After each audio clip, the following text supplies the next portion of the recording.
Welcome back to the Cast the Desk as Caitlyn and myself, Quickshot, will jump into the breach one last time to bring you Team Liquid taking on Legacy North America versus Oceania. The winner goes directly to the World's Group stage, and the loser will have the honor of facing off against either Rainbow 7 or LGD. We start the play-ins knockouts tomorrow. 2 best-of-5s between 3 and 4 in each group, with the winner going on to face number 2 from the opposing group. So from today's matches, Mad Lions and Supermassive will face off, and the winner of that will take on UOL. That's the stakes. That's what they're playing for. Before we get to any of that, Team Liquid, Legacy, where do you see these going? Well, I think both teams look pretty strong throughout the playing stage, and like you said, the loser of this could face Rainbow 7 or LGD, so maybe you could argue LGD in a best-of-5 could be a bit of a tough task, so winning this game is quite important. Straight to group stage will be the first time for the OPL. It absolutely will be, and I'm going to continue the trend. It's 4 games in a row, 4 times you're going to hear the joke, so please forgive me for this one. The Holy Trinity still undefeated. True. Graves, Orianna, Ornn, and in the previous game for the Mad Lions, despite how crazy close it was, the Graves and the Orianna combined to help pick up the win. Orianna finds herself banned, Lilia, Nidalee as well. So Graves still there, Ashe still there, Senna still there, some of those high priority picks. Target bans coming in, I wouldn't be surprised to see more target bans. They banned away 2 AP junglers. Now normally AP junglers counter things like the Graves. So Broxah has shown Lee Sin, he's shown Graves. He has shown Lilia, but Lilia is banned. So there's probably 2 champions that Broxah is looking at here for a first pick, because we've seen Team Liquid historically first picking their jungle, and they ban away the set. So that denies it from Tally. Do you think Lee Sin is going to be one of those jungle picks? I'd lean more towards something like the Graves. I think Lee Sin I think the only reason they first picked Lee Sin in their game against Mad was because Shadow plays Lee Sin, right? So the Graves first pick is good, but like you said, the Holy Trinity, Ornn is still open. They do pick one away, so are they going to pick away the second? I wouldn't be surprised if Legacy pick away the Ornn. Oh my word, one of these will they have a response to the first pick Graves, insta-lock Kindred as well. So now, what does Team Liquid respond with? They pick their top laner, something like the Mordekaiser or the Shen that we've seen from Impact. They just go full bot lane. 100% win for Ornn, 100% win for one of them's going to lose. 100% win for Graves. One of them will lose. By the way, I'm just noticing on the player cams, everybody big smiles, everybody looking jovial. Of course, even if you lose this game, you still have a favorable setup in the knockouts. You get to watch a full BO5 to figure out who your opponent is going to be. But obviously the big prize is that guaranteed spot in groups, and that's the Shen that you predicted, Caitlyn. Nicely done. Yeah, so they can match an AD carry here, but picking bot lane 4-5 could be good. Orianna's banned, Azir's banned, leaves a few mid laners open like the Zoe, Akali, Syndra, main champ. So you have an AD jungle, so an AP mage mid is pretty good. I think Shen is a little bit of mixed damage, so it helps the Graves a little bit. They are going to go for the Syndra, so I won't be surprised if Tally responds with something. Oh, there's a Galio. It's something he's been playing, the Predator Galio. We've seen it from Tally. Lots of roaming champs. Set, Galio, roaming around the map, getting involved in the plays, and now it's all about bot lane. So investing bans into AD carry, investing bans into support is basically what we're going to be looking at here. Okay, let's see which ones get locked in, but I don't want to touch on that Syndra versus Galio matchup. We've seen it a couple times today. The Predator Galio has, frankly, not impressed me. I'd like to see something more out of it. Whether or not Tally opts to go for that Predator again, then we need to judge how effective he is, what level of roam he can pull off, and actually, can Jensen shut it down? Because I think it's been a little bit more Syndra favored throughout the course of the day. You could argue it could have been a scrim champ, you know. Scrims are a lot more bloody than the stage games. Galio on the Predator gets one wave prior, runs bot, gets a double kill, then the Galio looks a lot different than it does on stage, but so far, not the best. I think the Syndra into Galio has been much more favored towards the Syndra. We see Kalista Bard being taken out. We see the Senna being taken away as well. So we're looking at Ezreal again. Raes on the Ezreal was really strong. Looking at Ashe, Jhin. I think Jhin for the side of TL would be a bit risky. They have a bit too much front line for the Jhin to be able to do too much. So now it's kind of down to Ezreal Ashe. Could ban away one. That does leave the Ashe open and the Jhin. So they're going to take away, well, they're hovering lots. But for them to pick away Jhin, it wouldn't make much sense, because then that basically enables TL to just pick up Ashe and have some frontline damage, whereas Jhin really struggles versus tanks. But Jhin could be good for that comp. They have loads of engaged. The Curtain Call could be good follow-up. Okay, let's see, a couple seconds left before they figure it out. We're expecting that Galio to go mid. The Ashe was the higher contested pick. And obviously a lot of discussion. Raes was the man of the moment earlier today. Go for the Ashe. Fantastic performance. And finally going to lock in the Jhin. I heard that no. Yeah, why are you so disappointed? Just based on damage dealt, I think if you just pick away the Ashe, Jhin will do less to the tank. So I'm expecting something to be picked away here. They're going to have to blind pick support, so Legacy are going to get a counter pick on support, which is really good. Should help the winning lane in bot, so they going to go Kog'Maw Lulu? I don't think they will. It's a bit risky against Now, Ornn Tactical Galio. has played 2 Twitch games, so quote-unquote hyper carry is one of the options that was available to him. And Caitlyn, I know we've casted 8 games already, but wait for the lock-in. When we talk hovers, we both just waste time. Yeah. Caitlyn surprised a little bit. She has fallen off, but in the context of how many bans have been targeted towards the bottom lane, and then I think if she gets enough time, range against Kindred, Ornn, Galio, that can help. Yeah, it blocks a lot of the damage. It blocks the Ornn as well, but if they are going to blind pick something like the Braum or the Taric, I'm expecting a counter to come in. Braum has a few lane counters. We've seen things like the Rakan, the Zillion, good into the matchups, and Caitlyn Braum isn't what you really expect when you're playing a Caitlyn lane. You want something like a Morgana, something with a setup maybe like a Leona. He's going to go for the Braum, so it is a strong 2v2 if Braum does hit the Q. So I'm expecting some kind of counter pick on support here. I think Nautilus wouldn't be very good for them. Leona as well, not that great against Braum, so I'm expecting something like Zillion, Rakan, just something to round out the team fights. I also do like the Braum into both Kindred, Jhin, Ornn. Yep, super good. Multiple AD carries, the Ornn Horn. So that shield that will come up, the Unbreakable, will do a whole lot of work. And as you talked about, Rakan into the Braum. Now comboing with Jhin, there is some potential kill threat if you can get that shield down. Let's talk about the team compositions as a whole. Some mixed damage, of course, in the Galio and the Ornn, but a lot of AD from Jhin and Kindred. Yeah. And then a little bit more, let's say, quote-unquote, traditional from the Team Liquid side. The only thing I don't really like about TL's comp is they're playing 3 range champs in jungle mid AD. Then their real engaged support is a Braum, so you don't have anyone to really Shenel. It's not like you have a LeBlanc over side lane or a Lucian mid who's going to go over side lane. You don't have a Nautilus who's going to jump in. Your Shenelt is kind of being used offensively here, and it's not exactly what you want. It's going to be a reactive Shenelt rather than an aggressive one with something like an Evelynn, whereas Legacy, they have so many triggers they can pull. Do I get the feeling that you prefer the draft from Legacy? I do, yeah. Now, not based on lane states, I think just based on team comps itself. Okay, so Legacy, the bigger picture, right? Yeah. Now tell me about lane states. Why do you prefer, why do you sort of lean a little bit towards TL? Well, they have the Syndra into Galio. I think that's really good for the Syndra. They have the Shen into Ornn. I think Shen is a really strong champ, level 6. You can play around the ultimates really well. Should be able to push out the Ornn in the lane phase. And if you look at the bot side, Caitlyn into Jhin. I think Jhin is fine into Caitlyn. They have the Braum as well. But in terms of 3v3, you have the Graves, you have the Caitlyn, you have the Braum, stuff like this. Just pairs really well together. So Legacy, overall team fights, I think they're good. Perhaps the Braum can stop some of the engage, especially the Ornn Horn. But then you've got the Rakan ult, you've got the Curtain Call. There's so many things you can Is it fair to say, or is it too extreme to say that for Team Liquid, a little bit of like win lane to win game, get yourselves ahead? If they go even into the mid game against the composition that Legacy has put together, would you think it's fair to favor them? And let's ignore player expectation performance, right? We're just going to go champion v champion. Yeah, definitely. They need to get some lane advantages. Look for some dives onto bot side with the Syndra Graves, 2v2 mid jungle. When you talk about lane states, you can argue it's a 1v1, 2v2, but what I'm focusing on is more map control, using the Syndra, using the prios. You have the pushing lanes, use the lane states to transfer to another one, use the mid push into bot, try to get your Caitlyn ahead, but yeah, I'd say through lane phases, look what they're looking at here. I don't think they're going to be looking at too many team fights late game when they're even. They need to get an early goal, sort of snowballing gold lead, because I think Legacy in general, although they do lack a little bit of damage with the Ornn, the Galio, and then someone like the Jhin, they have the Kindred in the backline as well. The tanks will soak up lots of the damage, and then hopefully this Jhin and Kindred can do all the backline threat that they need. Thank you for episode 2 of Learn League with Lamont here on the World's Play-In Group Stage Tiebreakers. The other thing that I also noticed, and you pointed out very eloquently on the Team Liquid side, it's not the greatest of engaged tools. You know, you're looking for like a taunt from Shen, a scatter the weak from Jensen. I think the secondary games, the follow-up, like if you get a stun or a taunt, then Braum and Braum ulti and Shen, that can be great. But you contrast that to a Rakan engage, to an Ornn engage. At this level of play, it just means the ease of execution is simpler on the side of Legacy, and that's always something I like. Yeah, you're definitely right. TL, they have so much sort of follow-up CC. You know, if Shen hits a taunt, they have the Scatter of the Weak, they have the Braum Q.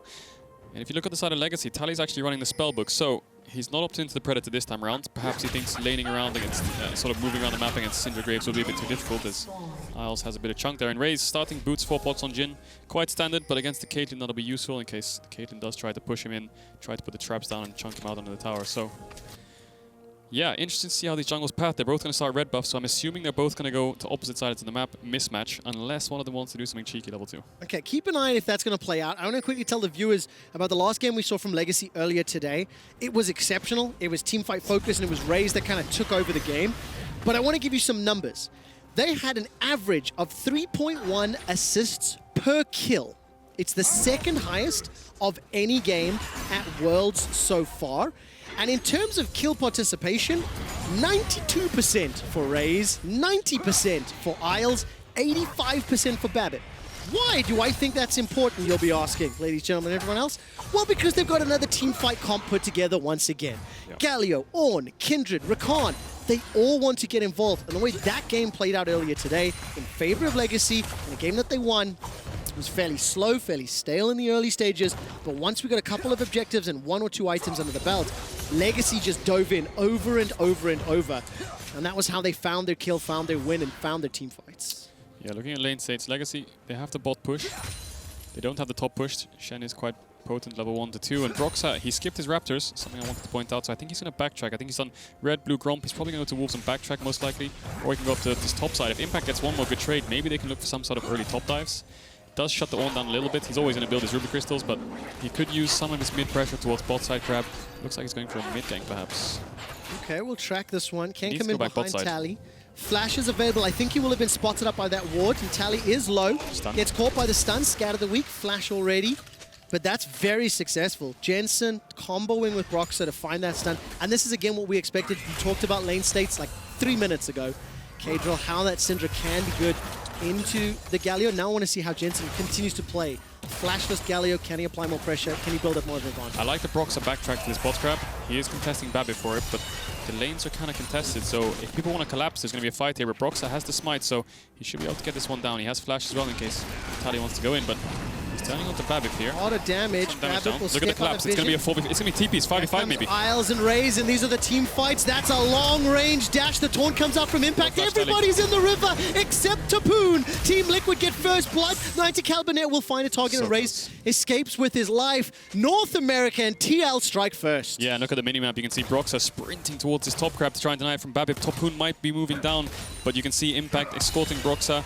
Babip won't be able to get the stack this time, and Broxah gets the double crab, and we've seen this so many times. The crabs, when both junglers want to fight over it, just turns into a 5v5 in river, and this time around, Impact pulls the trigger, instantly TP's in, whereas Topoon saves his TP. So, first blood for the side of Broxah, and I mean, it's actually pretty good for Impact to use his TP early on like that. I mean, he's going to hit level 6 anyway, so TPing in early doesn't really affect him too much. He had the top wave pushed in. Broxah turns onto Babip here, and Babip's really focused on the crab, so he gets really chunked, and Tally is a bit split. He does get stunned up. The Shen comes in, and he has no flash from the prior fight, and they do get a little bit of damage onto Jensen. He flashes away, and Tally just gets taken out. So this combo from Tactical, oh, if he hit the Q and the auto, he would have killed him. So close. The one thing I do like, though, is that once Legacy realized that they'd been flanked and outnumbered, they did back away instantly. Yep. Isles flashed the Shen taunt, and Raes did absolutely everything he could to escape.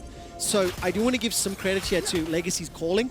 They tried to save Babip, they didn't, but they are still down 1,000 gold. Yeah, Topoon does have TP advantage, and you can see Impact after that fight, he ran back to top.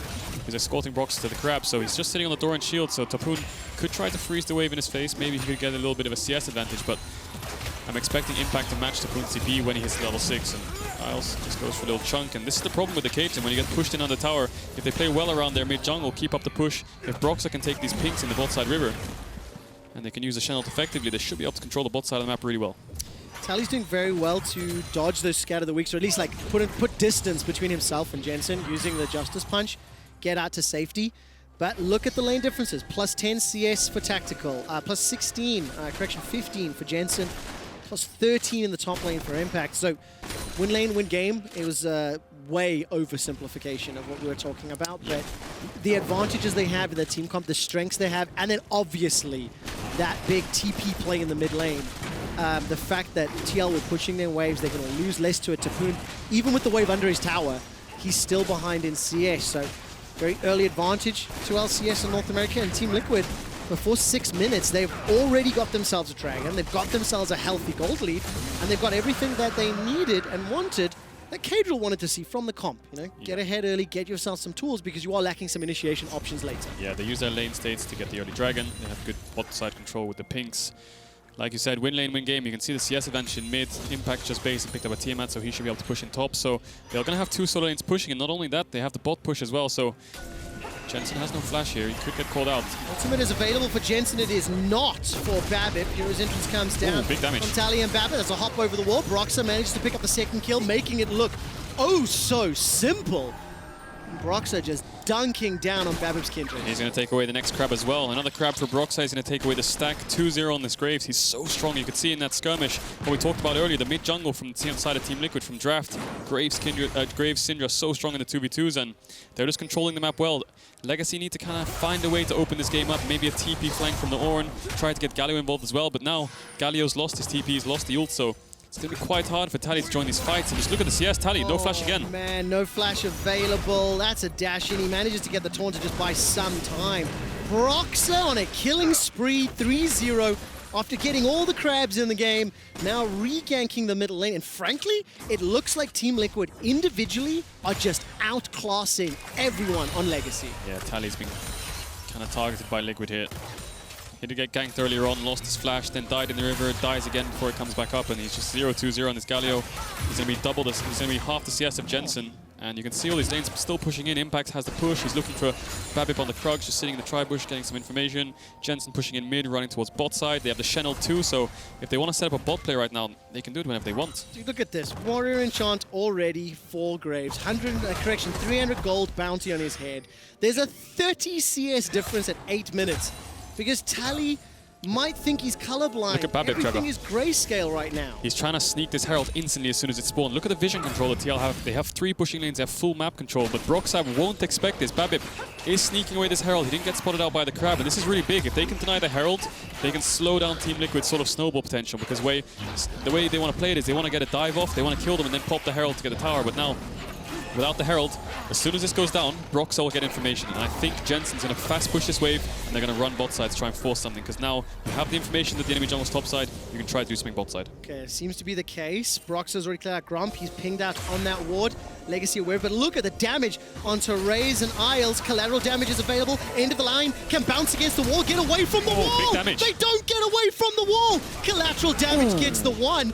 And Raes and Isles, when Graves is chasing you, get away from the wall. And that's exactly what we're talking about. The second you show as a jungler or you give information to enemy team, the enemy jungle can play on the opposite side of the map. The Herald goes down. Yes, Babip did deny it from the side of Liquid by sneaking it, but now they've lost their flash in bot. Raes is going to lose a huge wave, 20 CS down. He's losing plates as well, so although they don't have the Herald, they still got an equal amount of plates as they would have if they did have the Herald. So Legacy's in a really tough spot. 4K down. Your mid lane's losing, your bot lane's losing. Yes, top is even, but look at the jungle. They have the Shen ult still as well, so Liquid have so many tools to play with here. Yo, Team Liquid are angry as hell after that loss earlier today. Coming into this one, and what a dominating start. Broxah, it feels like everywhere he's gone, obviously this play from the entire team, but he's been the beneficiary, picked up 4 of the kills.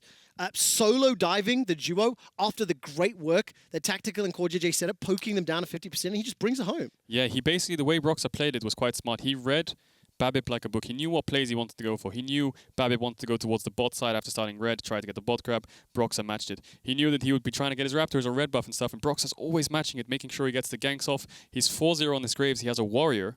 It's sort of like 10 minutes in the game. He's so strong, and you can see he was 2v1ing the bot lane of Legacy. Yeah, absolutely the case. I am hearing from League officials that CoreJJ has requested the pause. I will give you more information as soon as I get it. But as we do have a tiny bit of time, Cadril, take a seat for a second, because I do want to give you a quick history lesson. Okay. Right? Grandpa Trevor with the history? That's it. Yes, somebody needs to teach the youth of today the history of this game. And Legacy, the representatives from Oceania, I'm going to touch on their play-ins experience as a region since 2017. Dire Wolves were in the play-ins. They went 1-3, and they lost the tiebreaker to CBLOL. They were unable to advance, and then, as we know, CBLOL went on to lose to 1907 Fenerbahce. 2018, they went 1-3, and they were eliminated. 2019 with Mammoth, 2-2 in play-ins groups. There was a 3-way tie. They were eliminated in the tiebreaker. Over the last 3 years, from 1-3 to 2-2 to 3-1, Direwolves, Mammoth, and now Legacy. This is the strongest play-ins group performance we have seen out of the Oceanic region. And yes, it is looking scary for them in the tiebreaker game, but sitting in the second seed and with the modification to the play-ins format for 2020, even if they end up losing this game, it means they will have a showdown with either Rainbow 7 or LGD in 2 days' time. Now, I'm getting a little ahead of myself, but since the history lesson is over and the pause is resolved, Legacy find themselves 4,000 gold down. They find themselves without their first dragon. That's coming up in a minute for the Ocean. But they do have their Herald, and they're going to need that to pull back a lot of gold to look competitive. The only disadvantage for Legacy taking that Herald, as we see Impact taunting in, he's got so much damage with Babip's here. I think there might be a TP. Jensen doesn't have TP yet. What happens? There is the ability to save Topoon's life, but it will inadvertently heal Impact as well. Mounting Dread, Wolf's Frenzy, the dance of arrows over and over, and the ultimate not used. The first kill on the board for Legacy. Now Raes and Isles come back into lane. Broxah's collateral damage is available, and Ace in the hole sends Isles packing. And that is the 5th kill of the game, the first for Tactical. Yeah, they're going to get the spot tower. And like I was going to say before, the whole bad thing about Babip sneaking that Herald is that when you're against a Shen, you want to swap into the Shen and play into him. So it kind of takes away the identity behind being able to put your bot lane sort of basing, you drop a wave, run top, 4-man top, and then just try to kill the Shen and just play on his lane. But Babip definitely identifies what he needs to do. Play on the Shen's lane so you avoid the Shen ult. He does manage to take him down, but they've lost the bot tower. And the Herald top is going to give plates over to Babip, but just looking at the gold, there's still almost 5,000 gold down. They're going to lose this second dragon as well. There are members of Legacy coming down, but Broxah should be able to get this out in time. They have the Shen ult as well, so now how do Legacy respond? They need to get some plates with their bot lane. This Jhin needs to get ahead. Yo, Kedril, I don't know if you know how the shoutcast and Joe works, but you don't ask me questions. I can't give you the answer. When you're like, how do Legacy respond? I am not qualified to answer that question. But the more terrifying thing, Infernal Soul and 10 minutes to go before that is available. And this is, of course, the kill that Legacy were able to pick up on Impact. Yeah, good identification by Babip. Can't really go towards the bot side. You lose the 3v3, and they have Shen ult, and they have mid prio, so good kill for them, and then Team Liquid just trade back. They do manage to get Isles. It wasn't really blocked by Raes, but I think if Raes blocked that, he probably would die himself, so sacrificial Lambda. Team Liquid swapping up towards the top side. They don't have the Herald, but Tactical has Infinity Edge, and Raes only sitting on the BS on the Agility Cloak. Okay, so the team has swapped lanes. Legacy going to what they consider normal lanes as the Australian representation. Down 30 CS in the AD carry role, down 40 CS in the mid lane. Broxah stealing away. Did you see that, Trevor? Brambleback. The red buff lived on 1 HP. I don't know if you just saw it. It was a little quick. No, I missed it, unfortunately. Oh, okay. These old eyes. I was actually looking at items, if I'm going to be 100% honest. But for the time being, look at this lane swap. I mean, Legacy, they are down so far, dude. Like, the only way that you can try to bring back this deficit is farm as safe as you can, but you're losing more plates, you're losing more towers, which means TL are getting even further ahead. Yeah, Tally has the ult if they want to try to defend this, but Impact has his ult as well, and Topoon doesn't have TP, so it would be a 5v4 in between the towers, and I think Team Liquid would be beneficial in that. They're so strong right now. Look at Broxah's items. It's kind of unleashed, and Jensen was around as well, so I think it's complete one. Maybe they're going to look for the dive, actually, if they stay too long. They do have the Kindred ult to buy time, but Topoon will not be able to join this fight, and if Impact decides to join, it's a 5v4. All right, Tally needs to move. He's making his way through the Brambleback for now. There's the potential to dive under. Look at that end of the line damage. The entrance comes down from Tally. This is now it's dodgeball again. V4, and that's exactly the case. Not going to be enough damage just yet. The quickness will at least lock down Broxah. He's running for his life. The curtain call is being blocked up by CoreJJ in a 3-man taunt from Tally. They are down 5,000 gold, and they almost make the fight look competitive. But Team Liquid have the damage, the items, the HP, and they can look to dive once again. Jensen has already used the high skill button, his ultimate, and now he's going to look for a Scat of the Week to set up something more. Scat of the Week won't get stunned. Babip being run down by Broxah. Teleport coming in here from Impact under the tower, and Raes will get taken out by Jensen. This is illegal gameplay by Team Liquid, making a statement in the tiebreaker. TL want groups, and they want it over the corpse of Legacy. Legacy trying to defend that top tier 1. I mean, it looked pretty good when Tally flashed over the wall. It looked like he was going to land a 5-man taunt, but in the end, he just gets one popped, and then Team Liquid turned to the rest of the members. And just watching this again, Broxah, yes, he made a little bit of a mistake here by overstepping. Isles identifies that really well and instantly flashed on him. Broxah almost gets taken down, but the whole concept by TL is good. The dodgeball, just keep throwing spells at them. They have to use the Galio ult, they have to use the Kindred ult, and eventually they have to turn, otherwise they're going to lose. They're going to get poked out, so Isles instantly sees Broxah, misses the knockup, but they do get the root. He lives on a really low HP. Guardian, Shen ult, everything coming in, and then Impact does get cancelled on the ult. You saw on the bottom of your screen, Topoon used the Ornn ult to cancel him, but then he TPs on the wave, and that was kind of it. I mean, look at Broxah on the back half of this fight. He just used the red buff, gets the red smite onto Babip, and then Babip kind of splits from his team. He could have stayed on the tower, but then Jensen would have killed him himself. Kedril, I'm going to ask you to analyze the 2 games of whack-a-mole that we've seen today. The first one earlier, that was Legacy inside the Dragon Pit. And this one with Legacy under the top tower. Which whack-a-mole was more entertaining? Oh, the Dragon one was way better, wasn't it? That was at least a 1 minute stare down of spells flying across the map, and look at the tower plates on top of your screen. Those 2 tower plates that Legacy got was the Herald. That's it. I can't believe we managed to get 2 games of whack-a-mole in the same day as we've been casting. Both by Legacy. Both by Legacy on the receiving end of being shot at, I might add. They were trying to dodge Dip, Duck, and Dive, they couldn't do it. But look at the state of this game at 15 minutes. 10 turret plates to 2, 2 towers to 0, 9 kills to 1, 2 dragons to 0. Infinity Edge rapid fire cannon Caitlyn. Yeah. That is 3,000 gold above the highest gold on Legacy, who, by the way, is Babip. And that's coming up against a BF sword. They can go 2 towers mid. The crit cloak, they absolutely can. I mean, they could push even further. 8,000 gold lead, 2 items Caitlyn at 15 minutes, and we said it in draft, win lane, win game, and they're definitely winning lanes, and I don't know, this game looks kind of 1-2 to me. This is an incredible performance from Team Liquid. They need punishing every mistake from Legacy, and frankly, just doing everything right. Legacy need to find some sort of engage. You don't have that reliable late game carry like we've seen the Oriannas, we've seen the Ashes and stuff like this. Jhin isn't really falling into that group alongside Galio. There's not enough damage. Kindred's also really far behind, so I think the scaling is just way more favored for TL. The Syndra, the Caitlyn, the Graves, I think those champs scale really well comparatively to the other side of the board. So Legacy, they're going to lose the Dragon. Maybe they can cross-map for this top tier one, but they need to find some sort of engage to get this game, get an A ball rolling. For one last time today, it wasn't Ornn's fault, okay? The Holy Trinity of Pixelman 001, Ornn, the champion, is not at fault here. So even though he's likely to pick up his first loss at the World Championship in 2020, this is all Team Liquid. I think they have played very proactively, very aggressively. Impact at level 4, teleported to that river exchange. That helped pick up first blood for Broxah, like milliseconds after it began. Team Liquid clearly understood what they needed to do with this comp, and they are executing it fantastically. Level advantages in the game, there's farm, there's gold, they've got all the tools they need. Yeah, I think the pairing between the players is just so good, right? Broxah calling an impact for the TP, Jensen and Broxah moving around the map really well, Broxah and CoreJJ making sure they get the vision, and then Tactical and CoreJJ just taking all the plates in the game. They took bot tower, they took top tower, they took mid tower.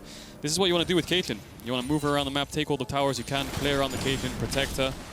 And Legacy didn't seem to have an answer. They couldn't find any engages. They did have TP advantage for around 4 to 5 minutes, but Impact always had the Shen ult to match, so Legacy just didn't decide on a play. They weren't really decisive. They did look for a top play later on. They did manage to get Impact. That's their 1 kill, but now they're looking for something. Right, all the Forge got immediately destroyed by CoreJJ's Braum. Look at the damage onto Isles. He's running for his life. That's a dead Raes as he gets blown up by Ace in the hole and the auto attacks from Infinity Edge. I mean, if you look at the player cams, Raes is just like, yeah, throw some shrimp on the barbie, we'll be home soon, this game is over. As Legacy are being pushed under their inhibitor. Now, one thing I would like to say, because I've obviously been a little bit more loose and humorous this game, much to Catral's surprise, when you are this far ahead at 18 minutes, like, surely it gets more difficult to actually push into the base, or it should be. Well, tell that to G2 when they were against Team Liquid. Touche. They were on their Nexus in 19 minutes. It's 19 minutes now. TL almost got to return the favor to Legacy, but there's 2 TPs coming in now. Oh my word. Let's see what can happen, as that's already Tally going golden in so much trouble. They almost get Tactical. 90 caliber net flash heal used to keep himself alive. Raes is trying to run him down, but he doesn't have the damage, doesn't have the item. The cleanse does nothing. Tactical stares down the entirety of Legacy, gets away with his life, and Legacy threw everything in the kitchen sink at Team Liquid. Yep. This could be a sub-20-minute victory. Yeah, Legacy, they had to make plays. We said it for the last couple of minutes. They went for that last-ditch effort, but Team Liquid they're probably going to win this game. I think they can end here. It's probably a record time in the plains itself. This looks like it. 19.5 minutes. Isle staring them down. Team Liquid qualify for the World's Group stage with a few last autos. Gotta finish this off before I celebrate it. Legacy trying to step forward and push them back. There's the hero's entrance. Team Liquid cannot win in under 20 minutes, but they find themselves 1 loss on Impact. Continue run for their lives. Tactical. 90 caliber net in a reply, and the bullets will not find. Curtain Call cannot do it. Finally, finally, Tactical goes down to Topoon. Jensen and Broxah trying to finish this one out. Jensen gets another. It's Broxah that is godlike at 7-0-9. And just to make sure it's not under 20 minutes, the final fight, Team Liquid advance to the group stage at Worlds. What a performance by Team Liquid. Win lane, win game. Not only did they win lane, they almost won the game in under 20 minutes. They played so well. Broxah, Jensen, I just think Tactical as well. Just the three of them played so well together with the support of Impact and CoreJJ, making sure they could move around the map, take these towers, and wow, such good macros, such good decision making, and just really well played in the fights. Exceptional performance from Team Liquid. The marked improvement from spring through to summer, despite sort of falling off in playoffs, Team Liquid have overcome the challenges that were in their way, and they qualify for the group stage. They do defeat Legacy, who finished the group stage at 3-1 official score, losing the tiebreaker, but they play second. And now Legacy will be waiting to see if they play Rainbow 7 or LGD in 2 days' time. Yeah, and on paper LGD does look scary, but they have been griefing it throughout the playing stage, so definitely not unwinnable. China's 4th seed has been looking really shaky throughout the playing, especially yesterday, so they did eventually make it on their tiebreaker match, so we'll have to see who does win that best of 5 to go up against Legacy, but Team Liquid straight through to the group stage. Congratulations, and what a way to do it. I mean, if there was any doubt at all, it has been shattered and thrown out the window. Special shout out to Jat, of course, moving into the coaching role, and frankly making that one of the most difficult games to shoutcast of the world's play-in experience. We're taking a look at your Oppo player of the game. I mean, this is a bit of a no-brainer to me. Yep. Broxah from the jungle. Yeah, Broxah he identified exactly what Babip wanted to do whole game long. He went for the red buff start, he went back towards the bot side, collapsed onto Babip, took him down again, the mid 2v2 won again by Broxah and Jensen, and then Broxah just making plays around the map. He shut down Tally level 2, level 3 on the early flash. He gets him again in the river, now he gets him again in the mid lane. So Broxah 2v1ing the enemy bot, he had the Shen to back him up. Broxah was basically funneled all the kills and he just carried. Yeah, absolutely the case.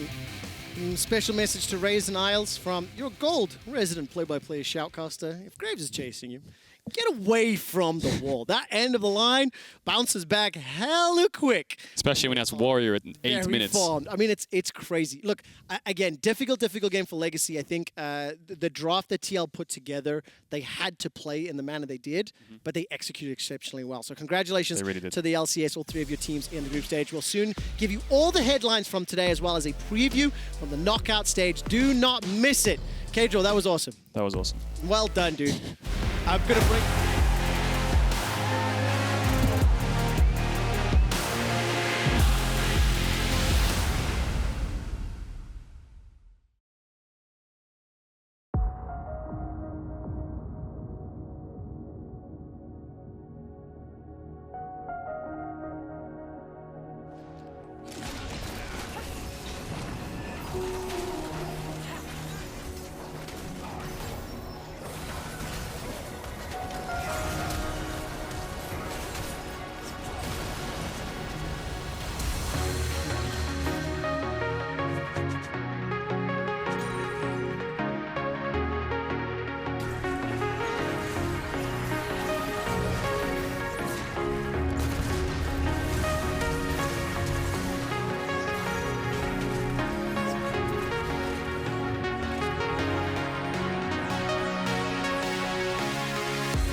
Welcome back to the State Farm Analyst Desk. After the last day of the play-ins groups, we're done with the best of ones, best of fives from here on out, baby. We just saw Team Liquid advance to the group stage, and what a dominant win it was, nearly sub 20 minutes. It is probably, for a lot of fans, both in North America and worldwide, a relief to see one team meeting, if not exceeding expectations.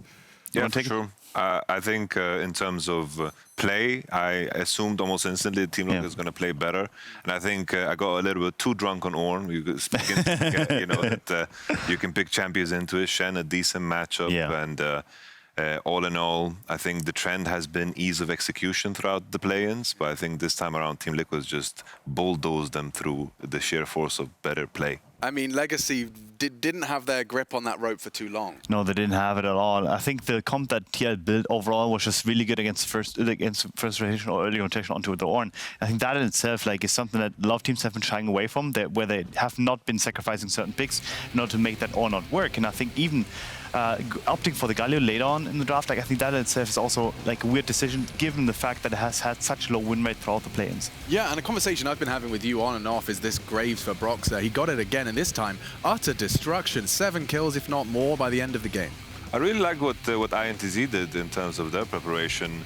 They first picked the Orianna, they banned the Shen away, banned Twitch away, and then, of course, also banned the Graves away. I think Team Liquid experimented a little bit in that one because still Ornn wasn't picked and they picked Thresh on 3, but I think it still showcased a little bit of potential what happens next in the Team Liquid evolution. Well, or perhaps even the world's evolution. We'll keep our eyes on what will come of Ornn and become of the counters, but this means that Team Liquid are through to the group stage. Legacy is the second seed, followed by Supermassive and Mad Lions. INTZ eliminated from Worlds, and I do start to wince as I release that sentence from my lips. Take a look, breathe it in. Team Liquid done, dusted in the group stage of the main competition. Legacy Esports will be facing off against Rainbow 7. Is that correct? Hang on a sec. We've got the knockout stage preview. R7 versus LGD, with R7 taking the side selection, and the winner will be playing Legacy.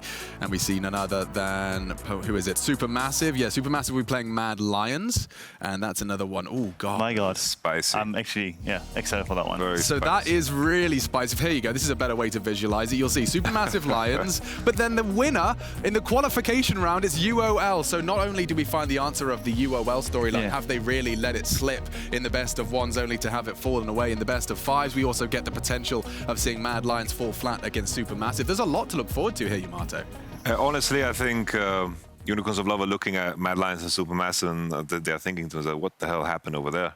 I think it's going to be a great deal that I get to see these teams play in a best of 5, because both of these teams, while they have strong players in some positions, I think in terms of preparation, which has been key in play-in so far, that needs to be completely restructured and remodeled, because they need to find comfort again in some set picks, because Supermassive went 0-2 today. Best of 5s, do you believe that's an environment that would better suit the Lions? It's actually really, really tough Can't to get say. worse, right? I mean, that's probably like a 10-minute podcast. It could potentially not get worse. I think that's a good statement.